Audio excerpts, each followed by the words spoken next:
Hello, in this presentation I will be presenting on Chapter 13 titled Her Hunger Knows No Bounds, Female Food Relationships in Korean Drama. This part of the book offers a detailed explanation of how Korean dramas show women's interaction with food. The central theme of this chapter is female representation in media with food, particularly how Korean drama depicts women eating freely with confidence. This contrasts with earlier times, when women were supposed to eat less and with proper gaze, demonstrates how women are represented today. The chapter argues that food is never simply just about food. Women's eating habits carry a deeper meaning beyond the surface. Women in Korean dramas are depicted as consuming more meals in an unashamed way, portraying them as having greater freedom and independence. As well as these shifts in how women are represented with food reflect larger societal changes, being about challenging traditional notions of how women should behave and demonstrating that women may express their wants and take pleasures in life without worrying about having to hold back. Recently, Korean dramas have sought out to break out of the taboos surrounding female restraint. For example, in the Korean drama Let's Eat, the female protagonist is Liew, who on her first day is shown ripping the meat from the hot crabs using her gravy-stained fingers as her composure quickly drops. She even opens her mouth wide enough to eat an entire tentacle of a squid, showing how the female character eats without shame, going against the typical table manners expected of women. In Routledge, Frank Shin asks the hotel manager Ying to a French dinner in his suite, but she declines on grounds of ethical reasons. Instead, she takes him to a busy Korean restaurant. Slurping her noodles, she leaves Frank surprised and very amused at her eating etiquettes and habits. Ying, not understanding why Frank is not eating as well, proceeds to casually lean over and show him the best way to consume their traditional food. This also shows how female characters eat without shame. Ying is confident in how she eats, not shying away, even showing the best way to eat the meal to the male character. This is another example of how women characters are shown in today's Korean media. However, it also illustrates negative aspects of this concept. The depiction of female celebrities as insatiable food consumers have recently appeared in the mukbang phenomena on the internet, where broadcasters, typically slender and beautiful women, broadcast themselves gorging on excessive amounts of food. Considering how many of these eating habits are seen in Korean drama, this phenomenon is not merely just a coincidence.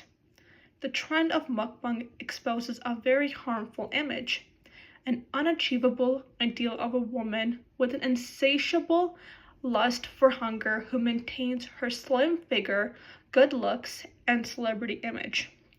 This builds an unhealthy body image in which regular women might see these celebrities who appear to be gorging on copious amounts of large food without seemingly gaining weight and thinking it will be the same for them, that they can just eat copious amounts of food more than recommended and not gain weight, just like the celebrities. Additionally, it could also build insecurities for women who are overeaters, seeing slim and beautiful women eating excess amount of foods without gaining weight, wondering why it's not the same for them, why they are gaining weight but the celebrities are not. Televisual meals have become substituted for real-life human connections, with dining in front of an audience viewed as a sign of intimacy and closeness, like it is a genuine bond. However, the parasocial connection is just merely an illusion. While female characters in Korean dramas have moved away from traditional portrayals and Confucian values, it is still unclear if this liberation translates into real life.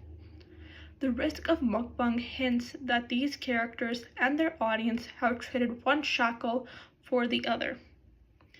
This chapter is both comprehensive and effective in how it explores the topic. It is not just focused on one Korean drama, but a range of shows like Let's Eat and Hotelier to demonstrate how women are more leisure when they consume food.